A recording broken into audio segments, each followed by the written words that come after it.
दोस्तों नमस्कार। आज हम बात करने जा रहे हैं बांग्लादेश की। भारत और बांग्लादेश के रिलेशंस की। हमारे जितने भी नेबर्स हैं, उनके साथ हमारे रिलेशंस अच्छे होना बड़ा इंपॉर्टेंट बात होती है। अगर हमारा पड़ोसी अच्छा होगा तो हमारे को भी बहुत बेनिफिट मिलेगा। तो बांग्लादेश को लिबरेट कराने में इंडिया ने बहुत ज़्यादा सैक्रिफाइस किया। बांग्लादेश लिबरेट हुआ था दिसंबर 1971 में, जिसके अंदर 3000 हमारे सोल्जर शहीद हुए थे और वहाँ पे शेख मुजीबुर रहमान उनके प्रेसिडेंट बने।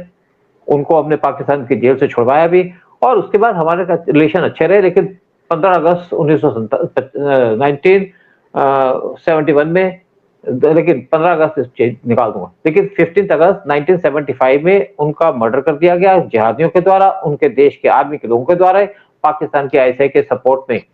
लेकिन उसके बाद वहां पे गवर्नमेंट रही, वहां पे कुछ इंस्टेबिलिटी रही बांग्लादेश के अंदर।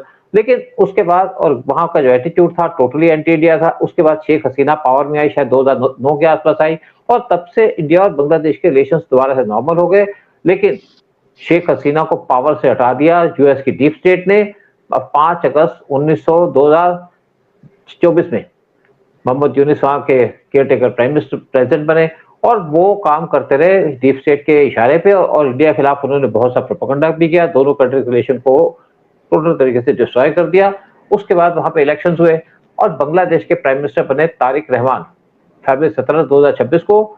और उसके बाद इंडिया ने उनसे, जो डिफरेंट पार्टी के थे यानी कि बांग्लादेश नेशनल पार्टी के थे, और पीएम मोदी ने उनको इन्वाइट किया कि आप इंडिया के अंदर आइए, विजिट किए। लेकिन वो जून 22 से लेकर जून 26 को चले गए मलेशिया और चाइना, और इसकी वजह से इंडिया को थोड़ा झटका तो लगा, क्योंकि हमारे जो बांग्लादेश से बॉर्डर लगता है वो लगता है 4097 किलोमीटर का। अगर हमारे बांग्लादेश से रिलेशन अच्छे होंगे तो फायदा दोनों कंट्रीज को होगा। लेकिन उसके बाद ये जब मलेशिया के अंदर गए तो मलेशिया के अंदर वहां पे 8 लाख बांग्लादेशी हैं। उन्होंने उनकी सेफ्टी की बात की, बांग्ला जो मलेशियन गवर्नमेंट है। उसके बाद चाइना के अंदर चले गए। लेकिन आपको यहाँ पे एक बात बतानी जरूरी है कि मलेशिया कुछ साल पहले पाकिस्तान को सपोर्ट करता था कश्मीर के ऊपर भी, और इंडिया वहां से बहुत सा पाम ऑयल मंगाता है, तो इंडिया ने उनसे पाम ऑयल लेना बंद कर दिया, जिससे उनकी इकोनॉमी ध्वस्त हो गई।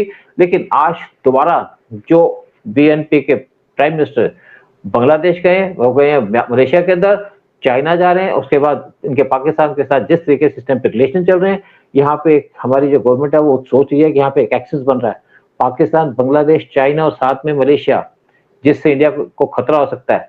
और आज इंडिया यही सोच रहा है कि क्या हम इनके खिलाफ एक्शन लें। लेकिन इंपॉर्टेंट बात यह है कि जब ये गए थे चाइना के अंदर, क्योंकि बांग्लादेश के अंदर दो पावर आपस में फेस ऑफ करती है, एक तरफ चाइना, एक तरफ इंडिया। और चाइना के विजिट उनके लिए इंपॉर्टेंट है, क्योंकि चाइना इनको सबसे ज्यादा एड देता है, हेल्प देता है, ट्रेड करता है चाइना। और इंडिया के साथ भी इनके रिलेशन अच्छे थे, स्पेशली शेख हसीना के टाइम पे। लेकिन वहां पे जाके दो चीजें ऐसी हुई कि एक तो तीस्ता रिवर पे बात हुई कि तीस्ता का जो बैरेज है उसके ऊपर वहां पे एक डैम बनाएगा चाइना, और साथ में उनकी बात हुई कि चाइना, उनका एक पोर्ट है वो बांग्लादेश ने दे दिया चाइना को, जो पहले इंडिया के कंट्रोल के अंदर था। तो इससे इससे इंडिया को थोड़ी सी दिक्कत है। शेख जो इस टाइम पे जो प्राइम मिनिस्टर, उनके जो फादर थे शेख जनरल जियाउल हक, जनरल जियाउल रहमान, वो शेख मुजीबुर रहमान के डेथ के बाद वहां के प्रेसिडेंट बने थे, और वहां पे उनके प्रेसिडेंट रहे अप्रैल 1977 से लेकर के मई 30 1981 तक। उनके बाद, और उनका बाद में कुछ आर्मी के लोगों ने असैसिनेशन कर दिया। फिर ये जो तहरीक रहमान है, इनकी मदर खलीदा जिया पॉलिटिक्स में एंटर हो गई, और उन्होंने बीएनपी पार्टी बनाई, और वो बांग्लादेश की प्राइम मिनिस्टर रही काफी साल तक। और दोनों हस्बैंड वाइफ दोनों एंटी इंडिया थे, यानी कि जो इस टाइम पे प्राइम मिनिस्टर, उनके मदर और उनके फादर टोटली एंटी इंडिया थे और प्रो पाकिस्तान थे। लेकिन शेख हसीना के आने के बाद सारी चीज नहीं, मेरा मेरा एक है कि why were they anti Indian? India से फायदा हो रहा है। नहीं, उदय हरेक की अपनी आइडियोलॉजी है, ठीक है, इस पे हम अलग से बात करेंगे। पहले मैं आपको थोड़ा सा ब्रीफ कर दूं। इसके बाद जब शेख हसीना वहां से भागी तो इंडिया के अंदर आ गई अगस्त 5 2024 को, और ये जो सारा का सारा काम किया गया था यूएस के द्वारा, यूएस की डीप स्टेट के द्वारा, क्योंकि पीएम मोदी से बदला लेना चाहते कि पीएम मोदी ने रिफ्यूज कर दिया था कि मैं ना नाटो ज्वाइन करूंगा, नाटो प्लस ज्वाइन करूंगा। फिर वहां पे जो इनके जो केयर टेकर प्राइम मिनिस्टर थे, उन्होंने काफी यहाँ पे इंडिया के खिलाफ हरकत करनी शुरू कर दी, और साथ में ये भी कह दिया कि हम चिकन नेक को कभी बंद कर सकते हैं। लेकिन बात ये आती है कि दोनों कंट्रीज के जो रिलेशन है वो बहुत इंपॉर्टेंट है, और स्पेशली जो इन्होंने इस टाइम पे बात की है यहाँ पे डैम बनाने की, और इंडिया को इसलिए चिंता है कि ये डैम क्लोज है चिकन नेक के, और बांग्लादेश और इंडिया के अंदर जो 54 रिवर है दोनों के साथ शेयर करते हैं, तो बांग्लादेश की इंडिया पे डिपेंडेंस भी है। लेकिन यहाँ की जो एक अलग टाइप की पॉलिटिक्स है, यानी कि जिहादी टाइप की पॉलिटिक्स, उससे नेचुरली थोड़ी सी प्रॉब्लम होती है। लेकिन एक दूसरा, एक जिस तरीके से इन्होंने यहाँ पे पाकिस्तान चाइना के क्लोज जा रहे हैं, इंडिया को चिंता तो है, और इसी पे इशू करने के लिए यहाँ पे क्या होगा, किस तरीके से इंडिया ने बांग्लादेश के रिलेशन किया है, किस तरीके से इंडिया उनकी हेल्प की है, और कैसे चाइना इसको काउंटर करने जा रहा है, और किस तरीके से इस टाइम पे जो उनके प्राइम मिनिस्टर हैं वो वहां पे टोटली इस टाइम पे पाकिस्तान और चाइना के क्लोज जा रहे हैं, इंडिया से थोड़ा डिस्टेंस मेंटेन कर रहे हैं। ये भी कहा जाता है कि वो नेक्स्ट मंथ यानी कि जुलाई के अंदर इंडिया विजिट करेंगे। उदय शंकर पानी जी, आप अपना मुझे व्यूज दीजिएगा, फिर मैं आपको इसके आगे बात करूंगा। सर, मैं आपसे यही सवाल कर रहा था कि क्यों कर रहे हैं, जब इंडिया से फायदा हो रहा है सब जाके, ये क्यों कर रहे हैं? माने why are they opposing India which is of great benefit to that country? उनसे फायदा हो रहा है, उनको आजाद किया हमने, उनके लिए हमारे सोल्जर्स मरे। लेकिन सर, इनकी मेन प्रॉब्लम है रिलीजन। इनके रिलीजन में पीठ पीछे चाकू मारना इज अलाउड। इनके रिलीजन के हिसाब से जिस आदमी ने आपका अच्छा किया है उसको बर्बाद करना, उसको खत्म कर देना allowed, whether it was Sheikh Mujibur Rahman और उनका नेक्स्ट प्रेसिडेंट। उनका सर ये सारा यही होता है कि इट इज ओके। उदय, हाँ, Uday, Sheikh Mujibur Rahman was different, you know, उनके टाइम में कोई प्रॉब्लम नहीं थी हमें, वो शेख हसीना के फादर थे। नहीं, प्रॉब्लम उनकी कंट्री में है, मैं आपको बता रहा हूं उनकी कंट्री की क्या प्रॉब्लम है। It is the religion, it is not the nation first, it is the religion first. और सबसे बड़ी गलती ये कर रहे हैं जो वेलकम कर रहे हैं पाकिस्तान से दाढ़ी वाले रेडिकल लोग हैं, उनको यहाँ वेलकम किया जा रहा है, और वो लोग मोल्ड कर रहे हैं इस कंट्री को, वो लोग बर्बाद कर रहे हैं। उदय, उदय, ये भी तो दाढ़ी वाले हैं। हमारी कंट्री के अंदर 3 करोड़ बांग्लादेशी बैठे हुए तो दाढ़ी वाले हैं ना, इनका आइडियोलॉजी सेम है ना। फिर यहाँ पे जो जिहादी पार्टी है वो तो पाकिस्तान बेस्ड है, पाकिस्तान की सपोर्ट है। लेकिन यहाँ पे जो मेन प्रॉब्लम इंडिया को आ रही है वो है जो तीस्ता एग्रीमेंट, जो तीस्ता रिवर के ऊपर हमने डैम बनाया, उसको चाइना मदद करेगा, लेकिन उसको चाइना मदद करने में बहुत से साल लग जाएंगे, कल तो नहीं बनेगा। लेकिन ये एग्रीमेंट, जो तीसरा एग्रीमेंट है, वो लैप्स हो रहा है दिसंबर 2026 के अंदर। लेकिन दूसरी एक जो चीज है वो है कि जो इन्होंने एग्रीमेंट साइन किया है चाइना के साथ, यानी कि अपना मंगला पोर्ट जो बंगाल में है उसको इन्होंने चाइना को दे दिया। पहले ये पोर्ट शेख हसीना ने इंडिया को दिया था, और ये पोर्ट जो है ना बड़ा इंपॉर्टेंट है, और ये है एक, इसको जो इकोनॉमिक जोन है उसको इंडिया ने डेवलप करना था। लेकिन जब मोहम्मद यूनुस आए तो चाइना ने उनसे कहा कि आप पोर्ट हमें दे दो। फिर जो बांग्लादेश के प्रेसिडेंट है, प्राइम मिनिस्टर है, उन्होंने जब चाइना में विजिट किया तो ये पोर्ट दे दिया चाइना को। यहाँ पे बहुत से लोग इस टाइम पे क्रिटिसाइज कर रहे हैं पीएम मोदी को, पीएम मोदी फेल हो गए। ये नहीं सोचते कि पीएम मोदी ने क्या अचीव किया। ये पोर्ट जो है बंगला पोर्ट, ये सेकंड लार्जेस्ट है और सेकंड बिगेस्ट सी पोर्ट है बांग्लादेश के अंदर। जो सबसे बड़ा पोर्ट है वो चिटागोंग पोर्ट को चाइना ने डेवलप किया था $8.6 बिलियन पे। लेकिन जब पीएम मोदी चाइना बांग्लादेश के अंदर विजिट किए थे 2015 में, तो शेख हसीना ने इस पोर्ट को एक्सेस दे दिया था, इंडिया की नेवी को एक्सेस दे दिया कि इंडियन नेवी के वारशिप यहाँ पे आ सकते हैं। तो इसकी वजह से इंडिया को काफी सहूलत भी मिली। और साथ में एक और बात है कि जो इस टाइम पे आपका पोर्ट है मोंगला पोर्ट, ये सिर्फ 188 किलोमीटर दूर है कलकत्ता से और क्लोज है सुंदरबंस के। तो इससे क्या है कि अगर यहाँ पे चाइना अपने आप को डेवलप करता है, यहाँ पे कोई अपनी बेस बनाने की कोशिश करता है या यहाँ पे अपना सर्वेलेंस करने की कोशिश करता है, तो इंडिया को थोड़ी दिक्कत होगी। और यहाँ पे एक इकोनॉमिक जोन थी 110 एकड़ की जो मंगला पोर्ट के क्लोज है, वो इंडिया को डेवलप करनी थी, और ये इंडिया को काम भी दे दिया था जब पीएम मोदी 2015 विजिट किए। लेकिन यहाँ पे कुछ रीजंस ऐसे हुए कि उसके बाद पीएम मोदी ने इस पोर्ट का जो डेवलपमेंट का काम है वो दे दिया एक प्राइवेट कंपनी को। फिर वहां पे जो काम स्टार्ट हो रहा था उसके बाद थोड़ी सी दिक्कत हो गई यहाँ पे। तो साथ में जो मंगला पोर्ट है ये चिटागोंग जोन के क्लोज आता है, चिटागोंग के भी क्लोज है। तो यहाँ पे जो कंपनी थी वो काम पूरा नहीं कर पाई। मीन टाइम यहाँ पे स्टूडेंट प्रोटेस्ट होने शुरू हो गए। फिर स्टूडेंट प्रोटेस्ट के बाद यहाँ पे जो इनके नए प्रेसिडेंट आ गए यहाँ पे, तो जिसकी वजह से इस पोर्ट को प्रॉपर्ली डेवलप नहीं कर पाए। और ये यहाँ पे जब 2024 में स्टूडेंट प्रोटेस्ट हुए तो 2024 की अगस्त के अंदर शेख हसीना को वहां से आना पड़ा, और ये पोर्ट इस टाइम पे समझिए कि एक तरीके से डेवलप नहीं हो पाया। लेकिन एक दूसरी बात कहूंगा, जब पीएम मोदी 2014 में विजिट किए थे बांग्लादेश के अंदर, तो एक तो उन्होंने बाउंड्री एग्रीमेंट साइन किया था ताकि जो हमारे बॉर्डर के एरियाज हैं उनको हमने रिलीज कर दिया कुछ एरियाज हमने दे दिए बांग्लादेश को पेपर के ऊपर और कुछ एरियाज हमने दे दिए, लेकिन ज्यादातर एरिया हमने बांग्लादेश को दिए। एक्चुअली वो बांग्लादेश की कस्टडी के अंदर ही थे। जब पीएम मोदी गए थे वहां पे 2015 में, तो उन्होंने एक पायरा पोर्ट है जो चाइना को दिया हुआ था, उससे लेके शेख हसीना ने पीएम हमें दे दिया, इंडिया को दे दिया। तो एक तरीके से इंडिया ने चाइना से एक पोर्ट खरीद लिया था। साथ में एक सोनाडिया पोर्ट है जो प्यारा पोर्ट के क्लोज है, वो भी इंडिया को दे दिया। जो सोनाडा पोर्ट है वो अंडमान निकोबार आइलैंड के क्लोज है। तो इंडिया ने जो है साथ में जो माटाबारी पोर्ट है कॉक्स बाजार के अंदर 25 किलोमीटर दूर है सजादिया पोर्ट से, वो इंडिया के कहने में दे दिया जापान को। यानी कि हमने बहुत सी चीजें पहले जो चाइना के कब्जे में थी वो तो कंट्रोल में कर ली। प्यारा पोर्ट ले लिया, सोनादा पोर्ट ले लिया, साथ में माटाबारी पोर्ट ले लिया, साथ में हमने इनका चिटागोंग पोर्ट ले लिया। लेकिन एक पोर्ट जो इंडिया को दिया हुआ था बांग्लादेश के अंदर, बांग्लादेश ने दे दिया, मोंगला पोर्ट को दे दिया उन्होंने चाइना को, जिससे इंडिया को जिस टाइम पे जिसकी वजह से इंडिया को बहुत क्रिटिसाइज किया जा रहा है, पीएम मोदी को क्रिटिसाइज किया जा रहा है। लेकिन लोग ये नहीं समझ रहे कि पीएम मोदी ने क्या अचीव किया था।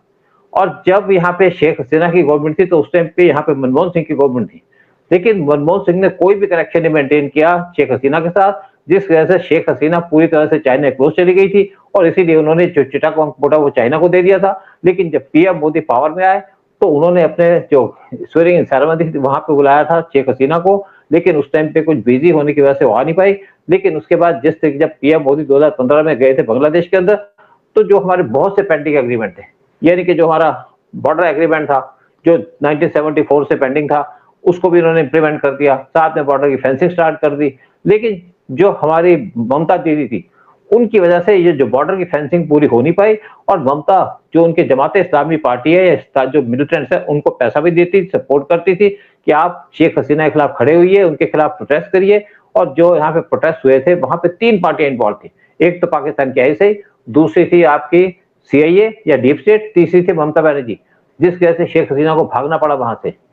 तो आज लेकिन जिस तरीके से इस टाइम पे बांग्लादेश थोड़ा सा पाकिस्तान चाइना की तरफ जा रहा है, इससे इंडिया को बुरी है। स्पेशली जो मोंगला पोर्ट है जो उन्होंने दिया चाइना को, इससे इंडिया नाराज भी है। और लेकिन इंडिया ने इस टाइम पे इनवाइट किया हुआ है जो बांग्लादेश के प्राइम मिनिस्टर हैं, और अगर उनके प्राइम मिनिस्टर जुलाई के अंदर आते हैं तो देखते हैं क्या एग्रीमेंट होता है, क्या इंडिया कुछ उनसे अचीव कर पाता है, क्या ये बैलेंस मेंटेन कर पाएंगे इंडिया और चाइना के बीच में, ये देखने वाली बात है।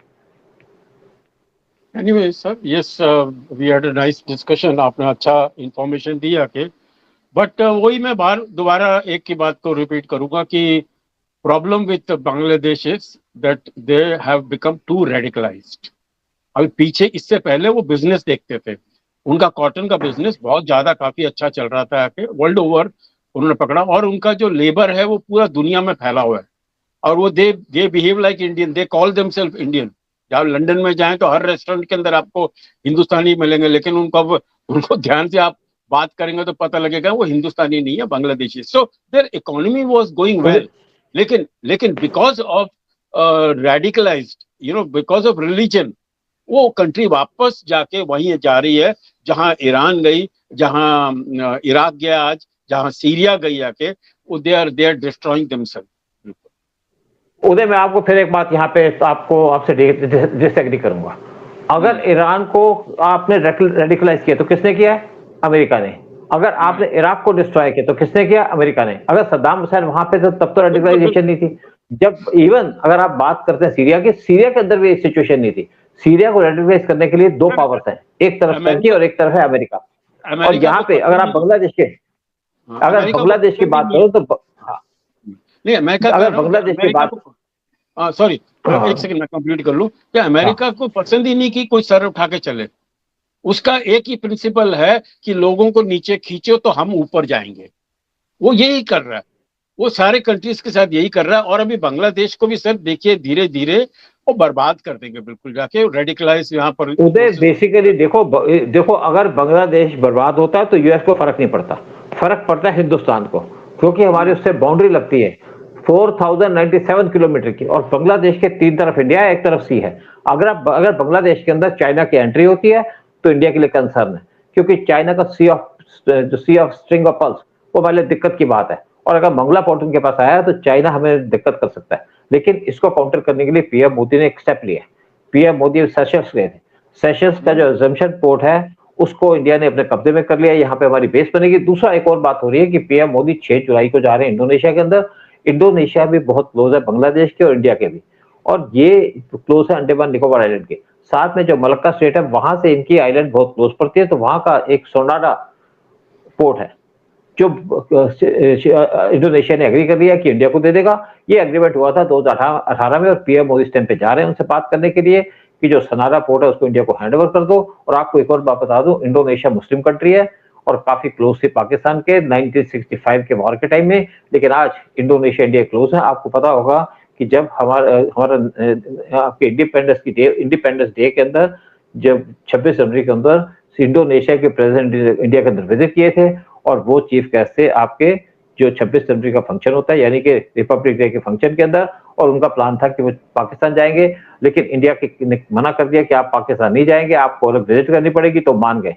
लेकिन अब पीएम मोदी जा रहे हैं स्पेशली इंडोनेशिया के अंदर, और इंडोनेशिया के अंदर भी इंडिया का बहुत इन्फ्लुएंस है। वहां पे बहुत हिंदू रहते हैं, लेकिन वहां पे पाकिस्तान जैसा हाल नहीं है। वहां पे शिव की पूजा होती है, गणेश की पूजा होती है, लेकिन कोई मुस्लिम उसको अपोज नहीं करता है, जैसे पाकिस्तान या बांग्लादेश के अंदर होता है। लेकिन देखते हैं कैसा सिचुएशन डेवलप करते हैं, क्योंकि अब वहां पे मोहम्मद यूनिस नहीं है बांग्लादेश के अंदर, एक पॉलिटिकल पार्टी है जिसको अपने लोगों को जवाब भी देना है। तो क्या इंडिया के साथ रिलेशन को डेवलप करते हैं। मेन जो हमारे इश्यूज हैं वो 2 इश्यूज और साथ में लटके होंगे। एक है जो शेख हसीना इंडिया के अंदर है, वो डिमांड करेंगे कि शेख हसीना को वापस दे दो, लेकिन इंडिया उनको वापस नहीं देगी। दूसरा इशू है जो यहाँ पे 3 करोड़ बांग्लादेशी हैं, उनको कैसे ट्रीट किया जाए, क्या बांग्लादेश के अंदर भेजा जाए, क्योंकि इंडिया भेजना चाहता है और बांग्लादेश लेना ही चाहता। तभी दोनों कंट्री के रिलेशन ठीक होंगे। लेकिन देखते हैं करवट ऊंट किस करवट बैठता है, कैसे बातचीत होती है, कैसे इंडिया हैंडल करता है।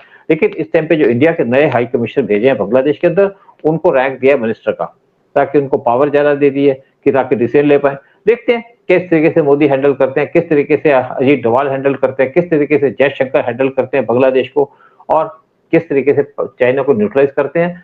चाइना का काउंटर करने का इस टाइम पे टाइम भी आ चुका है, और देखते हैं बांग्लादेश किस कर पर बैठता है। सारे जो चीजें हैं इसको सोल्यूशन करना पड़ेगा इंडिया को।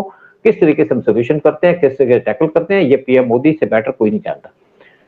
ठीक है, आप कुछ कहें फिर प्रोग्राम को खत्म करते हैं। सर, खाली उन्होंने अमेरिकन डीप स्टेट और चाइना और पाकिस्तान के प्रेशर के ऊपर आके उन्होंने जो एक गलती से एक स्टेटमेंट दे दी ना बांग्लादेश वालों ने चिकन नेक के ऊपर, जिससे आपका कोई लेना देना नहीं है, वो उनको बहुत भारी पड़ गया। और आप देखते रहिए कि किस तरह से इंडिया पूरे बांग्लादेश को चिकन नेक किया जाएगा, उनका किस तरह से गला मरोड़ा जाएगा और तोड़ा जाएगा, देखते रहिए। चलिए, आपके मुंह में घी शक्कर। जय हिंद और जय भारत। जय हिंद, जय भारत, वंदे मातरम।